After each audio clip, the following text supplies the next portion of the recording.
Now Jacob dwelt in the land where his father was a stranger, in the land of Canaan. This is the history of Jacob. Joseph, being 17 years old, was feeding the flock with his brothers. And the lad was with the sons of Bilhah and the sons of Zilpah, his father's wives. And Joseph brought a bad report of them to his father. Now Israel loved Joseph more than all his children, because he was the son of his old age. Also, he made him a tunic of many colors. But when his brothers saw that their father loved him more than all his brothers, they hated him and could not speak peaceably to him. Now Joseph had a dream, and he told it to his brothers, and they hated him even more. So he said to them, "Please, hear this dream which I have dreamed. There we were, binding sheaves in the field. Then, behold, my sheaf arose and also stood upright, and indeed your sheaves stood all around, and bowed down to my sheaf." And his brothers said to him, "Shall you indeed reign over us? Or shall you indeed have dominion over us?" So they hated him even more for his dreams and for his words. Then he dreamed still another dream, and told it to his brothers. "Look, I have dreamed another dream, and this time the sun, the moon, and the 11 stars bowed down to me." So he told it to his father and his brothers, and his father rebuked him. "What is this dream that you have dreamed? Shall your mother and I and your brothers indeed come to bow down to the earth before you?" And his brothers envied him, but his father kept the matter in mind. Then his brothers went to feed their father's flock in Shechem. And Israel said to Joseph, "Are not your brothers feeding the flock in Shechem? Come, I will send you to them." So he said to him, "Here I am." "Please go and see if it is well with your brothers and well with the flocks, and bring back word to me." So he sent him out of the valley of Hebron, and he went to Shechem. Now a certain man found him, and there he was, wandering in the field. What are you seeking?" "I am seeking my brothers. Please, tell me where they are feeding their flocks." They have departed from here, for I heard them say, 'Let us go to Dothan.'" So Joseph went after his brothers, and found them in Dothan. Now when they saw him afar off, even before he came near them, they conspired against him to kill him. Look, this dreamer is coming. Come, therefore, let us now kill him and cast him into some pit, and we shall say, 'Some wild beast has devoured him.' We shall see what will become of his dreams." But Reuben heard it, and he delivered him out of their hands. "Let us not kill him. Shed no blood, but cast him into this pit which is in the wilderness, and do not lay a hand on him." That he might deliver him out of their hands, and bring him back to his father. So it came to pass, when Joseph had come to his brothers, that they stripped Joseph of his tunic, the tunic of many colors that was on him. Then they took him and cast him into a pit. And the pit was empty, there was no water in it. And they sat down to eat a meal. Then they lifted their eyes and looked, and there was a company of Ishmaelites coming from Gilead with their camels, bearing spices, balm, and myrrh, on their way to carry them down to Egypt. So Judah said to his brothers, "What profit is there if we kill our brother and conceal his blood? Come and let us sell him to the Ishmaelites, and let not our hand be upon him, for he is our brother and our flesh." And his brothers listened. Then Midianite traders passed by, So the brothers pulled Joseph up and lifted him out of the pit and sold him to the Ishmaelites for 20 shekels of silver. And they took Joseph to Egypt. Then Reuben returned to the pit, and indeed Joseph was not in the pit, and he tore his clothes, and he returned to his brothers. The lad is no more. And I, where shall I go? So they took Joseph's tunic, killed a kid of the goats, and dipped the tunic in the blood. Then they sent the tunic of many colors, and they brought it to their father. We have found this. Do you know whether it is your son's tunic or not? And he recognized it. It is my son's tunic. A wild beast has devoured him. Without doubt, Joseph is torn to pieces.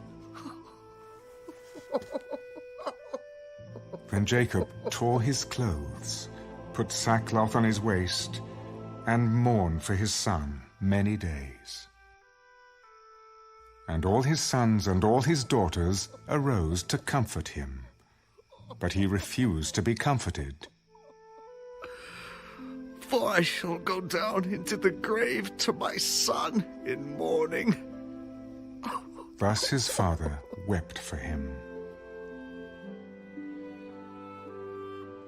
Now the Midianites had sold him in Egypt to Potiphar, an officer of Pharaoh and captain of the guard.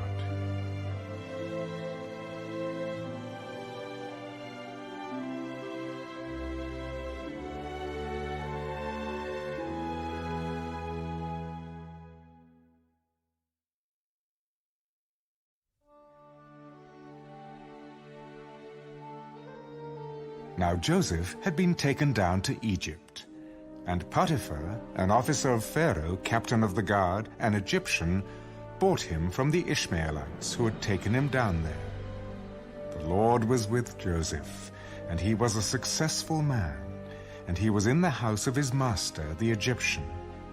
And his master saw that the Lord was with him, and that the Lord made all he did to prosper in his hand. So Joseph found favor in his sight and served him.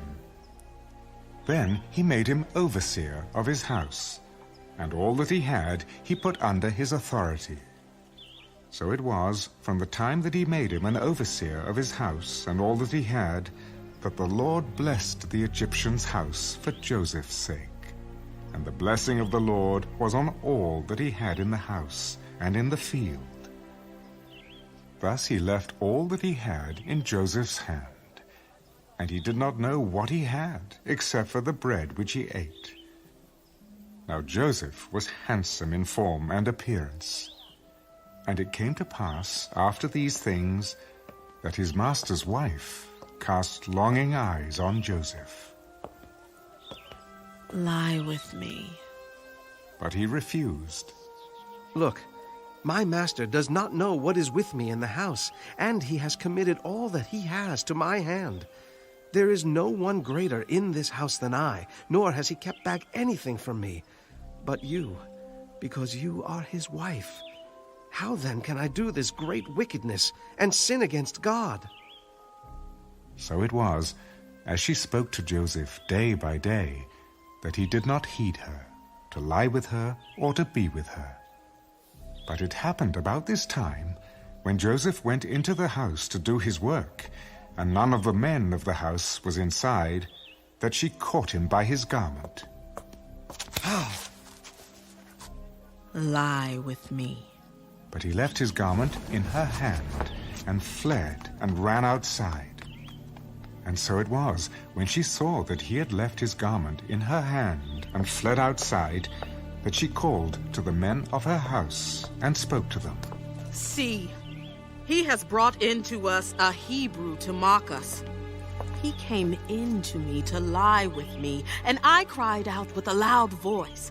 And it happened when he heard that I lifted my voice and cried out that he left his garment with me and fled and went outside. So she kept his garment with her until his master came home. Then she spoke to him with words like these: The Hebrew servant whom you brought to us came in to me to mock me. So it happened as I lifted my voice and cried out that he left his garment with me and fled outside. So it was, when his master heard the words which his wife spoke to him, Your servant did to me after this manner, that his anger was aroused. Then Joseph's master took him and put him into the prison, a place where the king's prisoners were confined. And he was there in the prison. But the Lord was with Joseph and showed him mercy, and he gave him favor in the sight of the keeper of the prison. And the keeper of the prison committed to Joseph's hand all the prisoners who were in the prison. Whatever they did there, it was his doing. The keeper of the prison did not look into anything that was under Joseph's authority, because the Lord was with him, and whatever he did, the Lord made it prosper.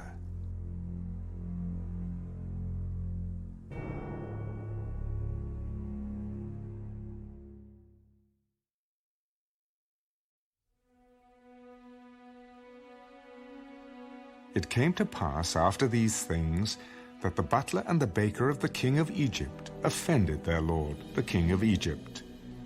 And Pharaoh was angry with his 2 officers, the chief butler and the chief baker. So he put them in custody in the house of the captain of the guard, in the prison, the place where Joseph was confined. And the captain of the guard charged Joseph with them, and he served them. So they were in custody for a while. Then the butler and the baker of the king of Egypt, who were confined in the prison, had a dream. Both of them, each man's dream in one night, and each man's dream with its own interpretation. And Joseph came into them in the morning and looked at them, and saw that they were sad. So he asked Pharaoh's officers, who were with him in the custody of his lord's house, Why do you look so sad today? We each have had a dream, and there is no interpreter of it. Do not interpretations belong to God? Tell them to me, please. Then the chief butler told his dream to Joseph. Behold, in my dream a vine was before me, and in the vine were 3 branches. It was as though it budded, its blossoms shot forth, and its clusters brought forth ripe grapes. Then Pharaoh's cup was in my hand, and I took the grapes and pressed them into Pharaoh's cup, and placed the cup in Pharaoh's hand. This is the interpretation of it. The 3 branches are 3 days. Now within 3 days, Pharaoh will lift up your head and restore you to your place, and you will put Pharaoh's cup in his hand according to the former manner when you were his butler. But remember me when it is well with you, and please show kindness to me. Make mention of me to Pharaoh, and get me out of this house. For indeed I was stolen away from the land of the Hebrews, and also I have done nothing here that they should put me into the dungeon.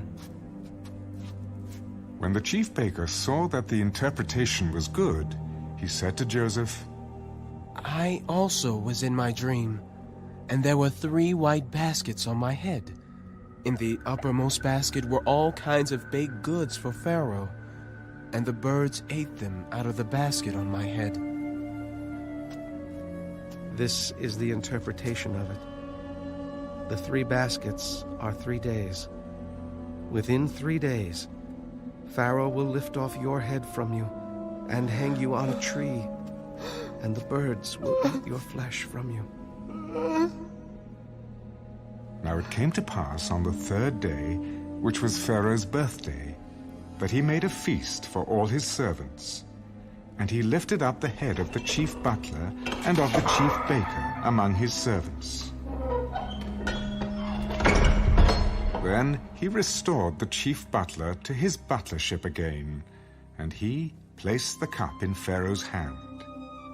But he hanged the chief baker, as Joseph had interpreted to them. Yet the chief butler did not remember Joseph, but forgot him.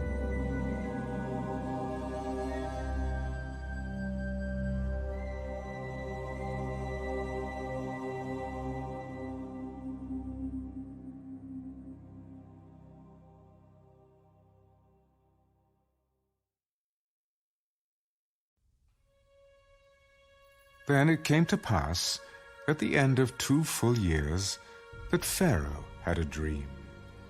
And behold, he stood by the river. Suddenly there came up out of the river 7 cows, fine-looking and fat, and they fed in the meadow. Then behold, 7 other cows came up after them out of the river, ugly and gaunt, and stood by the other cows on the bank of the river. And the ugly and gaunt cows ate up the 7 fine-looking and fat cows.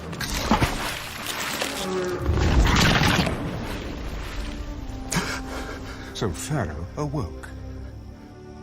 He slept and dreamed a second time. And suddenly 7 heads of grain came up on one stalk, plump and good. Then behold, 7 thin heads, blighted by the east wind, sprang up after them. And the 7 thin heads devoured the 7 plump and full heads. So Pharaoh awoke, and indeed it was a dream. Now it came to pass in the morning that his spirit was troubled, and he sent and called for all the magicians of Egypt and all its wise men. And Pharaoh told them his dreams, but there was no one who could interpret them for Pharaoh. Then the chief butler spoke to Pharaoh. I remember my faults this day. When Pharaoh was angry with his servants and put me in custody in the house of the captain of the guard, both me and the chief baker, we each had a dream in one night, he and I. Each of us dreamed according to the interpretation of his own dream. Now there was a young Hebrew man with us there, a servant of the captain of the guard. And we told him, and he interpreted our dreams for us. To each man he interpreted according to his own dream. And it came to pass, just as he interpreted for us, so it happened. He restored me to my office, and he hanged him. Then Pharaoh sent and called Joseph, and they brought him quickly out of the dungeon. And he shaved, changed his clothing, and came to Pharaoh. And Pharaoh said to Joseph, I have had a dream, and there is no one who can interpret it. But I have heard it said of you that you can understand a dream, to interpret it. So Joseph answered Pharaoh, saying, It is not in me. God will give Pharaoh an answer of peace. Behold, in my dream I stood on the bank of the river. Suddenly 7 cows came up out of the river, fine-looking and fat, and they fed in the meadow. Then behold, 7 other cows came up after them, poor and very ugly and gaunt, such ugliness as I have never seen in all the land of Egypt. And the gaunt and ugly cows ate up the first 7, the fat cows. When they had eaten them up, no one would have known that they had eaten them, for they were just as ugly as at the beginning. So I awoke. Also I saw in my dream, and suddenly 7 heads came up on one stalk, full and good. Then, behold, 7 heads, withered, thin, and blighted by the east wind, sprang up after them. And the thin heads devoured the 7 good heads. So I told this to the magicians, but there was no one who could explain it to me. The dreams of Pharaoh are one. God has shown Pharaoh what he is about to do. The 7 good cows are 7 years, and the 7 good heads are 7 years. The dreams are one. And the 7 thin and ugly cows which came up after them are 7 years, and the 7 empty heads blighted by the east wind are 7 years of famine. This is the thing which I have spoken to Pharaoh. God has shown Pharaoh what he is about to do. Indeed, 7 years of great plenty will come throughout all the land of Egypt.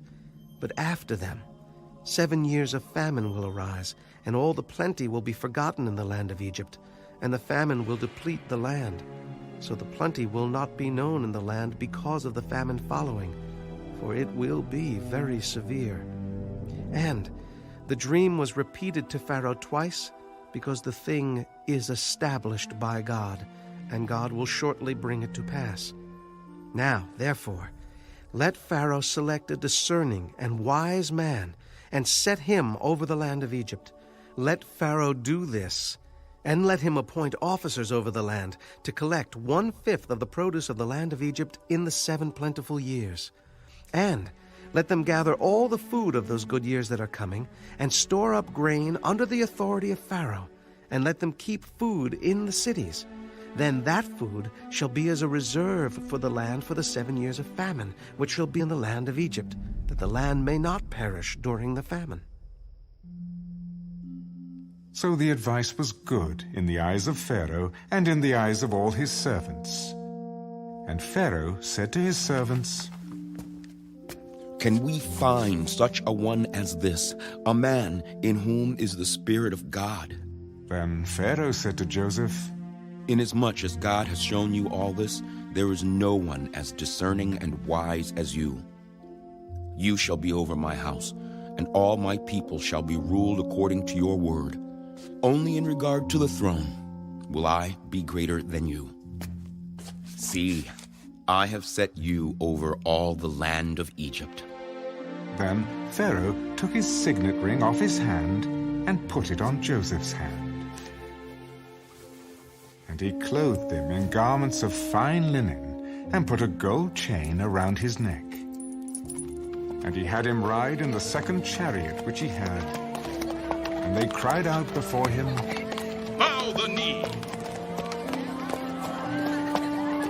So he set him over all the land of Egypt. Pharaoh also said to Joseph, I am Pharaoh, and without your consent no man may lift his hand or foot in all the land of Egypt.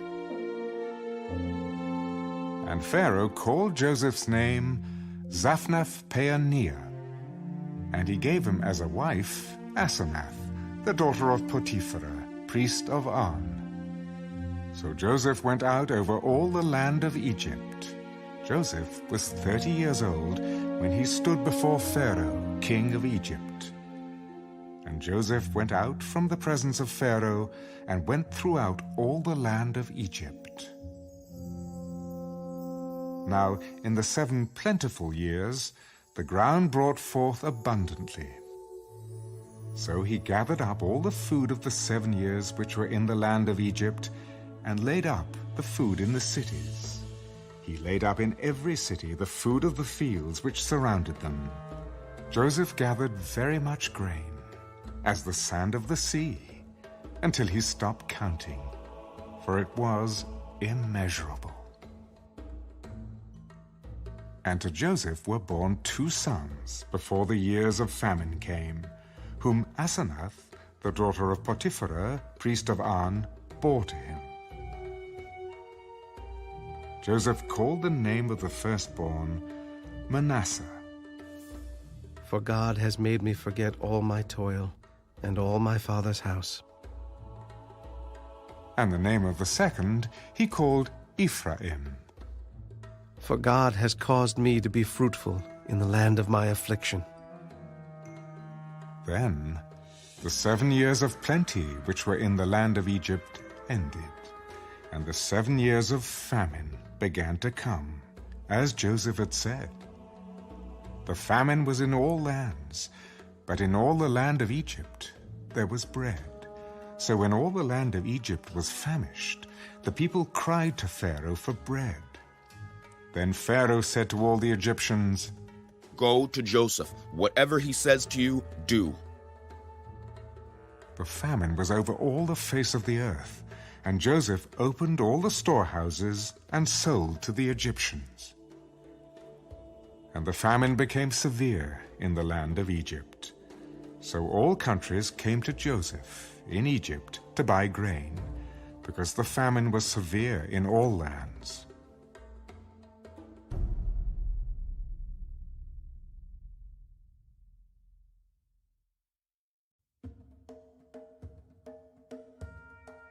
When Jacob saw that there was grain in Egypt, Jacob said to his sons, "Why do you look at one another?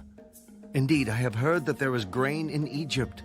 Go down to that place and buy for us there, that we may live and not die."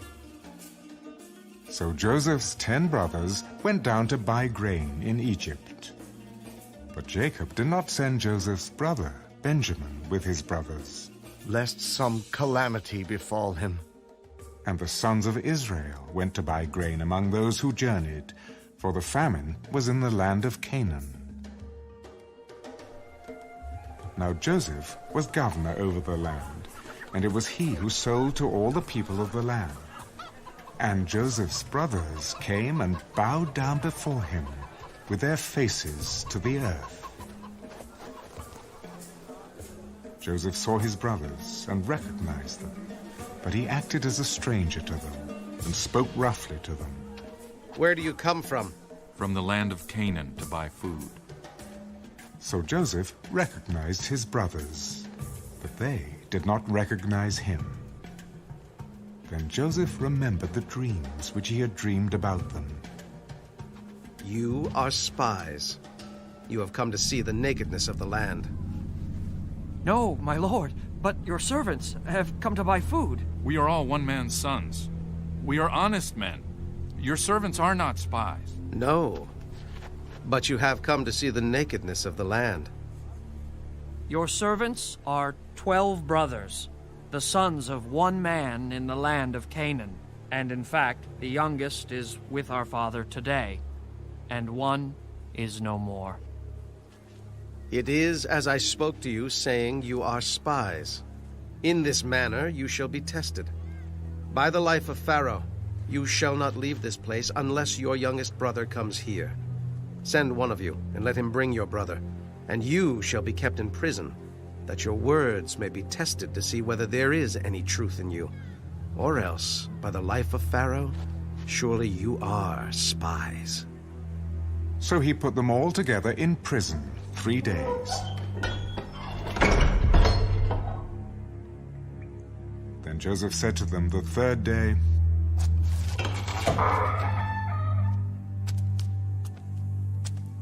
"Do this and live, for I fear God. If you are honest men, let one of your brothers be confined to your prison house. But you, go and carry grain for the famine of your houses, and bring your youngest brother to me, so your words will be verified, and you shall not die." And they did so. Then they said to one another, "We are truly guilty concerning our brother, for we saw the anguish of his soul when he pleaded with us, and we would not hear. Therefore, this distress has come upon us." And Reuben answered them, "Did I not speak to you, saying, 'Do not sin against the boy,' and you would not listen? Therefore, behold, his blood is now required of us." But they did not know that Joseph understood them, for he spoke to them through an interpreter. And he turned himself away from them and wept.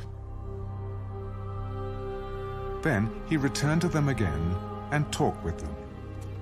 And he took Simeon from them and bound him before their eyes. Then Joseph gave a command to fill their sacks with grain, to restore every man's money to his sack, and to give them provisions for the journey. Thus he did for them. So they loaded their donkeys with the grain and departed from there.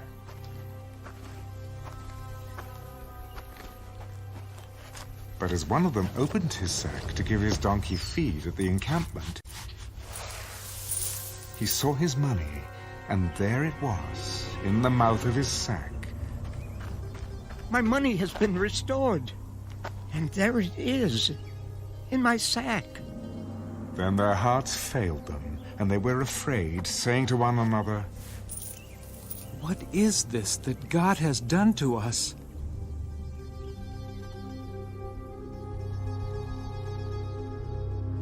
Then they went to Jacob their father in the land of Canaan and told him all that had happened to them. The man who is lord of the land spoke roughly to us and took us for spies of the country. But we said to him, "We are honest men. We are not spies. We are 12 brothers, sons of our father. One is no more, and the youngest is with our father this day in the land of Canaan."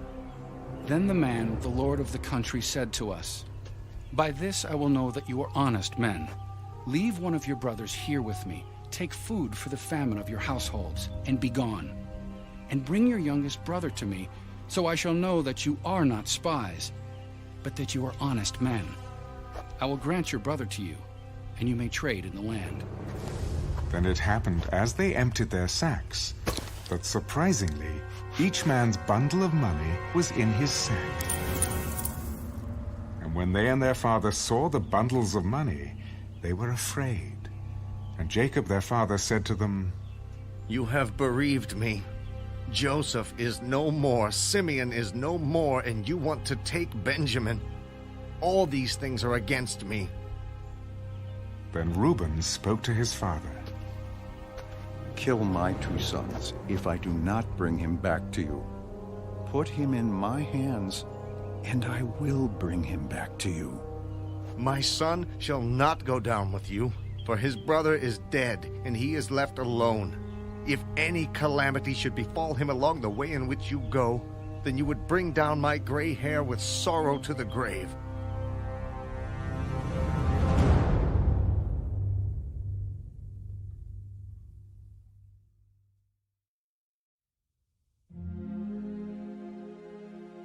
Now the famine was severe in the land. And it came to pass, when they had eaten up the grain which they had brought from Egypt, that their father said to them, "Go back, buy us a little food." But Judah spoke to him, "The man solemnly warned us, saying, 'You shall not see my face, unless your brother is with you. If you send our brother with us, we will go down and buy you food. But if you will not send him, we will not go down. For the man said to us, You shall not see my face, unless your brother is with you.'" "Why did you deal so wrongfully with me as to tell the man whether you had still another brother?" The man asked us pointedly about ourselves and our family, saying, "Is your father still alive? Have you another brother?" And we told him according to these words. Could we possibly have known that he would say, "Bring your brother down"? Then Judah said to Israel his father, "Send the lad with me, and we will arise and go, that we may live and not die. Both we and you, and also our little ones. I myself will be surety for him. From my hand you shall require him. If I do not bring him back to you and set him before you, then let me bear the blame forever. For if we had not lingered, surely by now we would have returned the second time." "If it must be so, then do this. Take some of the best fruits of the land in your vessels and carry down a present for the man. A little balm and a little honey, spices and myrrh, pistachio nuts and almonds. Take double money in your hand, and take back in your hand the money that was returned in the mouth of your sacks. Perhaps it was an oversight. Take your brother also, and arise, go back to the man. And may God Almighty give you mercy before the man, that he may release your other brother and Benjamin. If I am bereaved, I am bereaved." So the men took that present and Benjamin, and they took double money in their hand, and arose and went down to Egypt, and they stood before Joseph. When Joseph saw Benjamin with them, he said to the steward of his house, "Take these men to my home, and slaughter an animal and make ready, for these men will dine with me at noon." Then the man did as Joseph ordered, and the man brought the men into Joseph's house.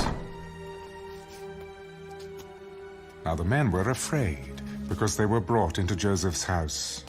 It is because of the money, which was returned in our sacks the first time, that we are brought in, so that he may make a case against us and seize us, to take us as slaves with our donkeys.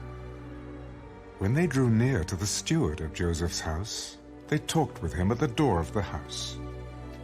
"Oh, sir, we indeed came down the first time to buy food, but it happened when we came to the encampment that we opened our sacks, and there each man's money was in the mouth of his sack, our money in full weight. So we have brought it back in our hand." And we have brought down other money in our hands to buy food. We do not know who put our money in our sacks. Peace be with you. Do not be afraid. Your God and the God of your father has given you treasure in your sacks. I had your money. Then he brought Simeon out to them. So the man brought the men into Joseph's house and gave them water, and they washed their feet, and he gave their donkeys feed. Then they made the present ready for Joseph's coming at noon, for they heard that they would eat bread there. And when Joseph came home, they brought him the present, which was in their hand, into the house, and bowed down before him to the earth. Then he asked them about their well-being. "Is your father well? The old man of whom you spoke? Is he still alive?" Your servant, our father, is in good health. He is still alive. And they bowed their heads down and prostrated themselves. Then he lifted his eyes and saw his brother Benjamin, his mother's son. "Is this your younger brother of whom you spoke to me?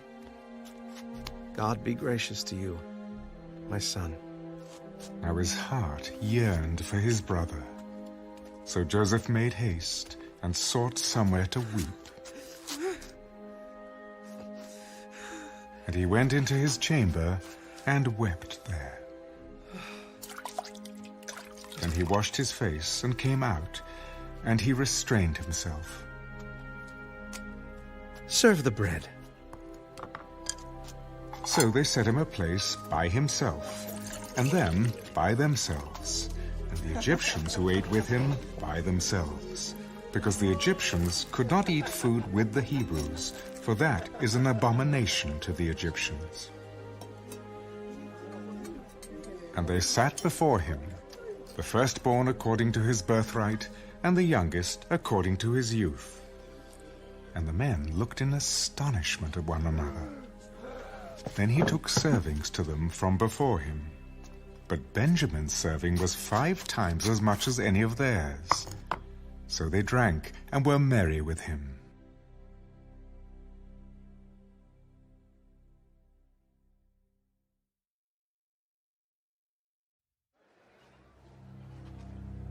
And he commanded the steward of his house, "Fill the men's sacks with food, as much as they can carry, and put each man's money in the mouth of his sack. Also, put my cup, the silver cup, in the mouth of the sack of the youngest and his grain money." So he did, according to the word that Joseph had spoken. As soon as the morning dawned, the men were sent away, they and their donkeys. When they had gone out of the city and were not yet far off, Joseph said to his steward, "Get up, follow the men, and when you overtake them, say to them, 'Why have you repaid evil for good?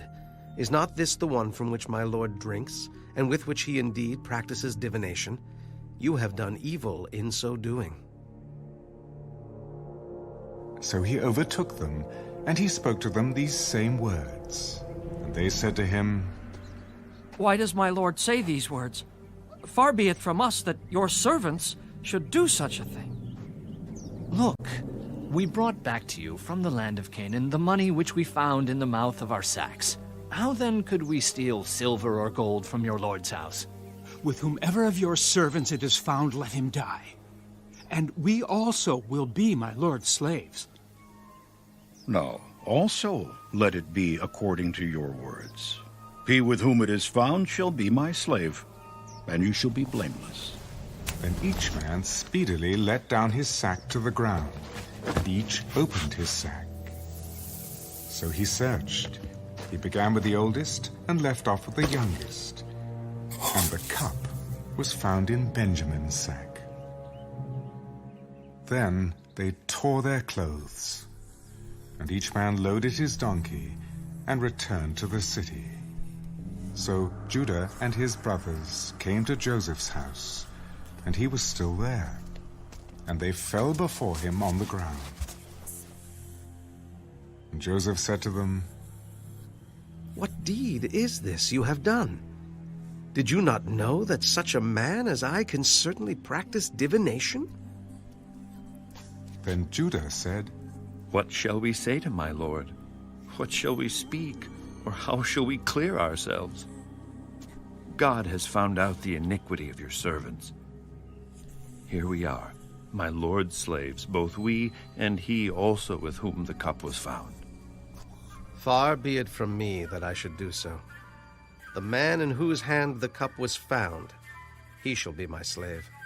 And as for you, go up in peace to your father. Then Judah came near to him. "Oh, my lord, please let your servant speak a word in my lord's hearing, and do not let your anger burn against your servant, for you are even like Pharaoh." My lord asked his servants, saying, "Have you a father or a brother?" And we said to my lord, "We have a father, an old man, and a child of his old age who is young. His brother is dead, and he alone is left of his mother's children, and his father loves him." Then you said to your servants, "Bring him down to me, that I may set my eyes on him." And we said to my lord, "The lad cannot leave his father, for if he should leave his father would die."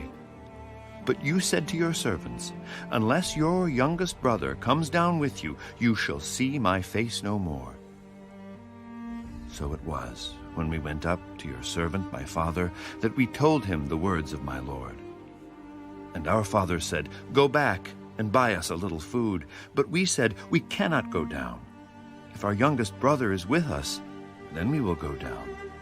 For we may not see the man's face unless our youngest brother is with us." Then your servant my father said to us, "You know that my wife bore me 2 sons, and the one went out from me, and I said, 'Surely he is torn to pieces, and I have not seen him since.' But if you take this one also from me, and calamity befalls him, you shall bring down my gray hair with sorrow to the grave. Now, therefore, when I come to your servant my father, and the lad is not with us, since his life is bound up in the lad's life, it will happen, when he sees that the lad is not with us, that he will die. So your servants will bring down the gray hair of your servant our father with sorrow to the grave. For your servant became surety for the lad to my father, saying, 'If I do not bring him back to you, then I shall bear the blame before my father forever.' Now, therefore, please, let your servant remain instead of the lad as a slave to my lord, and let the lad go up with his brothers. For how shall I go up to my father if the lad is not with me, lest perhaps I see the evil that would come upon my father?"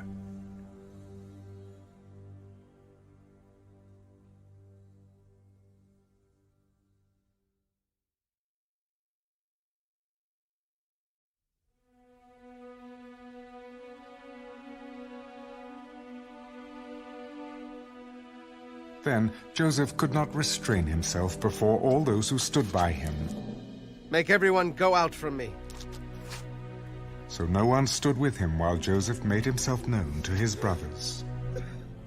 And he wept aloud, and the Egyptians and the house of Pharaoh heard it. Then Joseph said to his brothers, "I am Joseph. Does my father still live?" But his brothers could not answer him, for they were dismayed in his presence. "Please, come near to me." So they came near. "I am Joseph, your brother, whom you sold into Egypt. But now do not therefore be grieved or angry with yourselves because you sold me here. For God sent me before you to preserve life. For these 2 years the famine has been in the land, and there are still 5 years in which there will be neither plowing nor harvesting. And God sent me before you to preserve a posterity for you in the earth, and to save your lives by a great deliverance. So now, it was not you who sent me here, but God. And he has made me a father to Pharaoh, and lord of all his house, and a ruler throughout all the land of Egypt. Hurry, and go up to my father and say to him, 'Thus says your son Joseph, God has made me lord of all Egypt. Come down to me, do not tarry.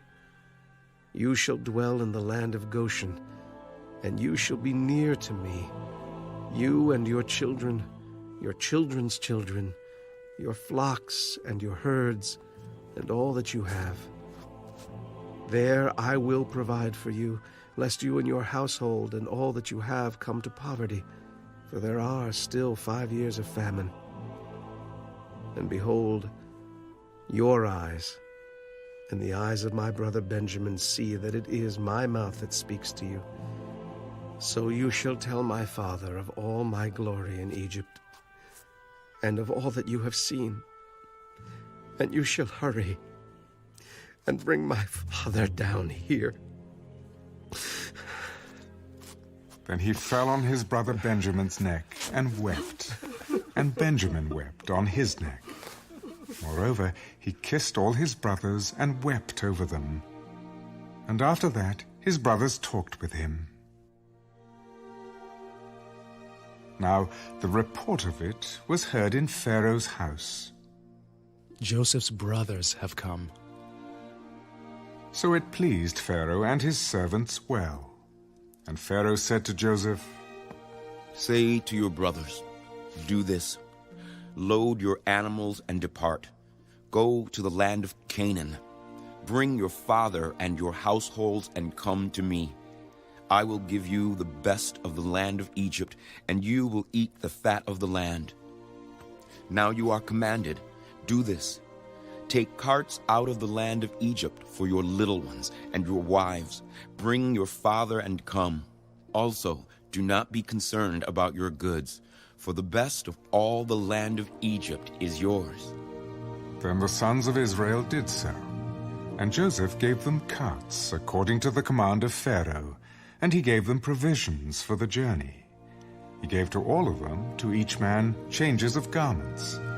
But to Benjamin he gave 300 pieces of silver and 5 changes of garments. And he sent to his father these things: 10 donkeys loaded with the good things of Egypt, and 10 female donkeys loaded with grain, bread, and food for his father for the journey. So he sent his brothers away, and they departed. And he said to them, "See that you do not become troubled along the way." Then they went up out of Egypt and came to the land of Canaan, to Jacob their father. Joseph is still alive, and he is governor over all the land of Egypt. And Jacob's heart stood still, because he did not believe them. But when they told him all the words which Joseph had said to them, and when he saw the carts which Joseph had sent to carry him, the spirit of Jacob their father revived. It is enough. Joseph, my son, is still alive. I will go and see him before I die.